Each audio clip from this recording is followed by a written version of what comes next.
गया। ये चारों ओर से ये सब रूम था, ये सब क्या है? रूम है। यहाँ देखिए ये क्या है? रूम है। ये गेट है और ये रूम है। इस गेट में आप बाहर से अंदर से दरवाजा नहीं बंद कर सकते थे। आप पढ़ के रहा, इतना छोटा सिंगल रूम रहता था, एक लड़का एक रूम।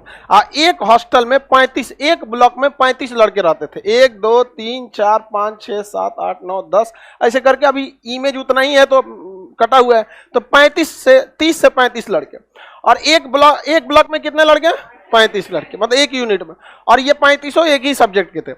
अगर इन्हें चिकित्सा पढ़ना है तो इसमें केवल चिकित्सा वाले, इतिहास पढ़ना है तो केवल इतिहास वाले, ज्योतिष पढ़ना है तो केवल ज्योतिष वाले, इस टाइप का। और ऐसे ऐसे हजारों, मतलब कई 300-400 यूनिट थे सब वहां पर, जिसमें अभी केवल 30 से 40% का ही खुदाई हो पाया, बाकी अभी खुदाई बहुत बाकी है यहाँ पर। अब आपको ये ना ऊपर से थोड़ा सा समझ में आएगा। जो यूनिवर्सिटी, ये एक ब्लॉक दिख रहा है, इसमें कितने लड़के? 35। और इसमें भी, यहाँ पे भी, समझ में आ गया कि नहीं आ गया? किसी को दिक्कत? और ये हॉस्टल सुविधा थी यहाँ पे, पूरा का पूरा इसमें क्या था? हॉस्टल। ये बड़ी वाली बिल्डिंग जो आपको नालंदा में दिखाई जाती है, ये बड़ी वाला खंडर, ये सब आपको दिख रहा है यहाँ पर, ये सब इस टाइप का 35 तो इस टाइप का था यहाँ पर। हर एक हॉस्टल में एक कुआं होता था, ताकि पानी पीने का बहाना करके कोनो ना भागे। उस समय भी खचरा होता था सर, पानी पीने जाए, चल गया उधर यहाँ पर, समझ में आ गया कि नहीं? उससे अच्छा तुम यहीं पे पानी पी, तबीयत खराब रहेगा। कल क्यों नहीं आए थे? तबीयत खराब था, तो सुतल लो, इसी में सुनाई देगा। समझ में आ गया कि नहीं आ गया? तो यहाँ पर जो था आपका क्या रहता था? कुआं रहता था। यहाँ पर अपना ध्यान करते थे लोग। क्या करते थे? ध्यान करते। इसमें एक तो गोल रहता है, एक तो चौकोर रहता है। तो इसमें देखिएगा, एक इस वाले पे क्या करेंगे लोग? ध्यान करेंगे लोग। और यहाँ जो है, ये कोई बहुत बड़ा टीचर या बहुत बड़ा बौद्ध भिक्षुक अगर उसकी मृत्यु होती थी तो उसकी अस्थियों को जलाकर उसकी अस्थियों को यहाँ रख के स्तूप बना दिया जाता था, छोटा मोटा स्तूप। बड़का तो महात्मा बुद्ध बराबर तो बनाएगा नहीं यहाँ पर। तो यहाँ पर या तो ध्यान कीजिए, और कुछ क्या बने हुए थे? टीचर वगैरह लोग के स्तूप, जो फेमस टीचर थे, बस उन्हीं लोग के क्या बने होते थे? स्तूप बने होते थे। ये एक यूनिट दिख रहा है ना, इसमें कितने लड़के रहेंगे? 35 लड़का रहेंगे। यहाँ पे ये खाना बनाने की भी व्यवस्था थी। यहाँ पे चूल्हे में क्या बना सकते थे? खाना बना सकते थे अपना अलग। हाँ, हर ब्लॉक का खाना अलग बनता था। समझ में आ गया कि नहीं आ गया? लगभग 200 से 250 गांव जो थे राजगीर के आसपास के, वहां से जो टैक्स कलेक्ट किया जाता था, उसकी जिम्मेदारी इसी स्कूल के प्रिंसिपल की थी। तो प्रिंसिपल लगभग 200 से 250 गांव का टैक्स को कलेक्ट करता था, और उससे जो पैसा चलता था यहाँ विद्यालय में दिया जाता था। 2 टाइम खाना यहाँ पे विद्यालय में मिलता था, 2 टाइम बस। यहाँ पर अभी भी तो आप लोग 2 टाइम खाते होंगे, एक 12 बजे के आसपास, एक के बाद रात में। और रात में यहाँ पर जो, यहाँ देखिए रूम में घुस गए, यहाँ लकड़ी का दरवाजा होता था, लेकिन कुंडी नहीं, छत लगा था। बख्तियार खिलजिया उड़ा दिया, ध्वस्त कर दिया, तो कहां से मिलेगा अब आपको? नहीं ना मिल पाएगा। और यह आग लगभग 6 महीने जली थी, जिसके रीजन है 6 महीने। जब भी आदमी बोलता है ना आग लगी थी, ये तो घटना एकदम गलत है। नहीं कर, मतलब गलत इन द सेंस, घटना सही है, ये कृत्य गलत है। किसी विद्यालय को नहीं जलाना चाहिए। इतना समय इसलिए लग गया क्योंकि उस समय कागज नहीं हुआ करता था। पांडुलिपि होती थी, मोटे मोटे लकड़ी के छाल पर लिखा जाता था, जिसे जलने में समय लग गया। तो आप लोग ये मत सोचिएगा कि बहुत कितना बड़ा किताब, अगर आज का कागज रहेगा, लाइब्रेरी जलाइएगा, फट से जल जाएगा। तो आज के समय जितना पतला कागज नहीं था, पांडुलिपि मोटा रहता था, पेड़ के छाल पे लिखा रहता, उसे जलने में तो टाइम लगेंगे ही लगेंगे। समझ में आ गया ना? यहाँ पर अब इसमें देखिएगा, यहाँ पे ना एक मोखा रहता था, इसमें ना शुद्ध देसी घी का दिया जलता था, और उसी दिया के नीचे ये लोग बैठ के पढ़ते थे। और जो सीनियर स्टूडेंट रहते थे, उनके पास एक अलग से छोटा सा, इसी कमरे से अलग अटैच करके एक छोटा सा गुफा टाइप का रहता था, उसमें घुस के वो ध्यान करते थे योग के मुद्रा में। यहाँ पर यही खाना बनाने की व्यवस्था थी। इसी में क्या रहता था? कुआं रहता था, यहाँ पे पानी पीते थे। और ये आप देख रहे होंगे, यहाँ एक सीढ़ी बना हुआ है, ये क्या है? सीढ़ी। और इसके बाद यहाँ पे आपको ना सिंहासन टाइप का कुछ दिखेगा, इस टाइप कुर्सी टाइप का दिख रहा है।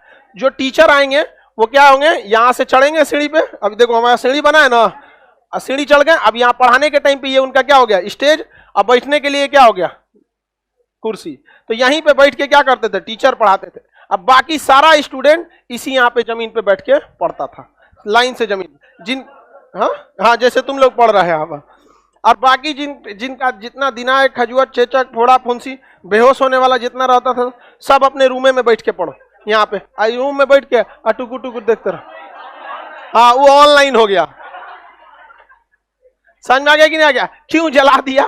देखिए, बौद्ध धर्म से उन लोग को काफी ज्यादा दुश्मनी था, और जब भी देखा कि यहाँ इतने बड़े विद्वान हैं, घुसा यूनिवर्सिटी में तो देखा एक तो जरतुआ कि हमारे पास ऐसा चीज क्यों नहीं है, और दूसरा कि जो शिक्षक रहेगा ना उसको ज्यादा फर्क नहीं पड़ता है कि आप राजा हैं या क्या हैं। हमारे यहाँ की परंपरा है, समझ में आ गया कि नहीं। भगवान राम जी भी जो थे, कृष्ण भगवान भी थे, तो वो भी जाते थे लोग शिक्षक के पास, समझ में आ गए। तो भारत की तो संस्कृति रही, अर्जुन जैसा धनुर्धर भी जाके द्रोणाचार्य के पास दंडवत होता था।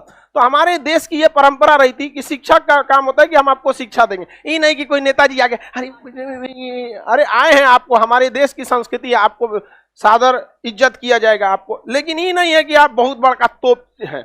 तो वही थे वहां के शिक्षक लोग भी, आए बख्तियार खिलजी, तो कोई टीचर उसको एक सामान्य जिस तरह से संस्कृति होती है उस तरह से ट्रीट किया, तो उसको लगा इस ससुरा तो हम राजा के सेनापति, हमारे आगे तो झुक जाना चाहिए। लोल था ससुरा। कई रीजन थे, एक तो धार्मिक रीजन था, एक था इसको जरतुआ ही था इसके अंदर, दूसरा क्या था कि भाई पहले राजा के अंदर एक चीज भावना थी कि जब तक हम किसी क्षेत्र को ध्वस्त न करें तब तक हमको हमारा कब्जा नहीं समझा जाएगा, समझ में आ गया। ऐसा ही हमला कर देते थे सब। तो ये समझ में आ गया कि नहीं। और ये जितना रूम दिख रहा है अभी क्या है, ये छत नहीं है, नहीं तो पहले क्या रहता था, छत था, वो तो ध्वस्त कर दिया तो खंडहर में कितना बचेगा। अब इसमें क्या होता है ना कि जब आप खुद जाइएगा घूमने ना इसमें तो समझे में नहीं आएगा क्या है, बहुत बड़ा रहता है। तो जब तक उसको इस टाइप से नहीं देखिएगा ये वाला, तब तक आपको समझ में नहीं आएगा। और आपको कौन सी बिल्डिंग दिखाई देती है, ये वाला, घुसते सबसे पहले यही बिल्डिंग दिखाई देगा। ये 3-4 राजाओं ने मिलकर एकदम क्या कर दिया है, ऊपर कर दिया, बना दिया। यहाँ पर किसी को कोई दिक्कत नहीं ना। ये सबसे महान उस समय के जो प्रिंसिपल आचार्य थे उनका स्तूपा यहाँ पर है, तो जो सबसे महान थे उनका सबसे ऊंचा रहेगा। बाकी जो छोटा छोटा था, कोई टीचर, कोई प्रिंसिपल, कोई विदेशी यात्री, कोई बहुत बढ़िया स्टूडेंट रहा तो उसका यहाँ पे जगह दे दिया जाता था। बाकी को शमशान में ले जाकर भूख दो, सबको जगह दे दीजिएगा जी। आप सबका समाधि बना दीजिएगा तो समाधि का तो मतलब है खत्म हो जाएगा, सबका नहीं ना हो जाएगा। और ये ब्लॉक समझ में आ गया कि नहीं आ गया यहाँ पर पूरा। और हर ब्लॉक में अपना एक यूनिवर्सिटी क्या होता था, पुस्तकालय होता था। हर ब्लॉक का अपना 35 लड़कों पर एक पुस्तकालय, 35 लड़कों के ऊपर प्रॉपर एक टीचर रहते थे। और वहीं पे खाना बनता था। खाना कहाँ से पैसा कहाँ से आते थे, गांव से टैक्स वसूलने की जिम्मेदारी किसकी थी, प्रिंसिपल साहब की थी। समझ में आ गया कि नहीं आ गया वहां पर। तो उसके प्रिंसिपल की वैल्यू भी थी वहां पे। नालंदा विश्वविद्यालय का अगर प्रिंसिपल निकल गया कहीं पे तो भाई भिक्षुक लोग की एकदम गांव के लोग बहुत इज्जत करते थे। बहुत शिक्षा के क्षेत्र में आगे था भी यहाँ पर। आप अगर रियल में यहाँ जाके देखिएगा तो आपको उतना समझ में नहीं आता है। समझ में आ गया कि नहीं आ गया। अब जाके आप देखेंगे तो समझ में आ जाएगा ना। ये सब खंडहर, इसमें उतर के आप देखिएगा तो आपसे हाइट में ज्यादा रहेगा, तो क्या समझ में आएगा आपको, व्यू नहीं ना समझ में आएगा जब तक आप दूर से नहीं देखेंगे। आप लोग को कुछ समझ में आ रहा है, यही जानकारी के लिए। बाकी घूमने के लिए आप जाइए वहां पे, और क्या मिलेगा आपको, खेत खलियान, हरियाली बहुत ज्यादा मिलेगी। योग का कुछ जगह मिलेगा जहां योग होगा। एक कॉमन पुस्तकालय मिलेगा, जो राजा आया कुछ ना कुछ इसको दिया, कोई अलग से बड़ा सा कुआं खोदवा दिया, कोई पुस्तकालय बना दिया, कोई रहने के लिए व्यवस्था दे दिया। अब यहाँ पे दिख रहा है ये सब किसके लिए रहने के लिए था, स्टूडेंट। और थोड़ा सा ये बाहर निकला हुआ है, दिख रहा है, ये गेट था। और यहाँ शिक्षक लोग के भी रहने के थोड़ा सा अलग व्यवस्था थी शिक्षक के लिए। और बाकी शिक्षक लोग के लिए ये वाली बिल्डिंग थी, यहाँ ये लोग अपनी मीटिंग वगैरह करते थे लोग। और बहुत बेहतरीन ढंग से पढ़ाई होती है। आज भी कोई यूनिवर्सिटी इतना व्यवस्थित ढंग से नहीं है। पटना यूनिवर्सिटी की तो बातें नहीं है। आजकल आप किसी यूनिवर्सिटी के डीन से बात कीजिएगा या वाइस चांसलर से, तो अपने आप को पता नहीं क्यों इतना अजीब सा समझता है। एगो बोले बस बातें ना सुनेंगे ध्यान से यहाँ पर। उसके बाद से उनको जो यूनिवर्सिटी का वीसी वाइस चांसलर अपना सेशन 3 साल में नहीं कंप्लीट कर सकता है, उसको अपने पद पे रहने की कोई आवश्यकता नहीं। उसको कोई और काम कर ले, बालू बेचे, बहुत फायदा है उसमें। बिहार में कोई जरूरी है बॉम्बे से ध्वस्त करेगा। आपका घर कहाँ है, छपरा, दरभंगा, यहाँ से 10 गो लड़कन को ले जाइए, अभी प्रैक्टिकल करके दिखाएगा सब। दरवाजा उखाड़ देगा सब इधर उधर, तो हो जाएगा वहां पे। अपना चीज रहे तब ना नहीं बचा के करता है। अभी आपको दे दिया जाएगा पाकिस्तान का कराची यूनिवर्सिटी ध्वस्त करने के लिए। हाँ, एक पाकिस्तान में एक यूनिवर्सिटी है मुजफ्फराबाद, उसमें केवल आतंकवादी एडमिशन ले सकते हैं। और अगर आपको दे दिया जाए महज 24 घंटा कि यूनिवर्सिटी ध्वस्त करना है, तो क्या कीजिएगा, तो कुछ ढकेलो के तूर देगा आदमी। तूने आतंकवाद, क्योंकि वहां से जो भी पास आउट होगा नौकरी कहां लेगा, भारत में। यहाँ आके बम पड़ेगा यहाँ पे। सर यहीं पे खोलिए खान जीएस रिसर्च सेंटर। हम लोग यहीं पर ठीक है, ठीक है। ये हम लोग के धरोहर हैं, आपको पता होना चाहिए। केवल इसलिए नहीं कि खंडहर दिखा सके।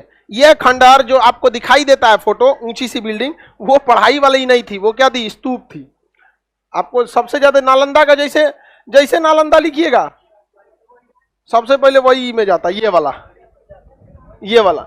ये तो स्तूप रहा है, अलग अलग शासकों ने अलग अलग समय बनाया, कोई नीचे वाला बनाया, कौन और शासक है तो और ऊंचा बना दिया, कौन और है और ऊंचा बना दिया, लेकिन लंबा करके रख दिया। यहाँ स्तूप था यहाँ पर, समझ में आ गया कि नहीं। और बौद्ध भिक्षुक लोग आते हैं यहाँ से मिट्टी लेके जाते हैं अपने गाँव में, जो बौद्ध धर्म वाले आते हैं यहाँ पे। ये चबूतरे जो थे इसमें से कुछ या तो स्तूप है और नहीं तो कुछ क्या है, योगासन है।